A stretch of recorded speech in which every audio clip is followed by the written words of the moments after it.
અમદાવાદમાં આ જગ્યાએ તો ભાઈ દર 2-2 મિનિટે જલેબીના ઘાણ ઉતરે છે અને ઉતરે જ ને ભાઈ. આ જગ્યા ફેમસ જ જલેબી માટે છે અને રીલ પૂરી જોવો એ પહેલા અહીંયાના રિવ્યૂ સાંભળી લો.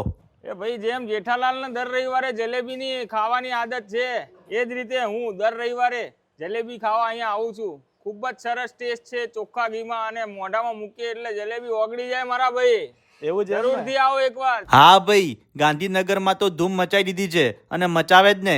એકદમ ચોખ્ખા અમૂલના ઘીમાંથી જલેબી બનાવવામાં આવે છે અને કેસરથી ભરપૂર મીઠી ચાસણીમાં ડબોળીને જલેબી બનતી હોય તો એક જ નંબર હોય ને, એમાં કંઈ ઘટે થોડી. અને જલેબી ખાવાની ડબલ મજા તો ત્યારે આવે જ્યારે ભાઈ જોડે ગરમા ગરમ ફાફડા મળી જાય. અને આ જગ્યાએ તમે ગરમા ગરમ ફાફડાની જોડે કઢી, સંભારો અને ફ્રાય મરચાંની પણ મોજ માણી શકો છો. અને ભાઈ કઢીના તો તપેલાને તપેલા ભરીને બને અને લોકો વેટિંગ કરીને લાઈનોમાં ઊભા રહે ખાવા માટે.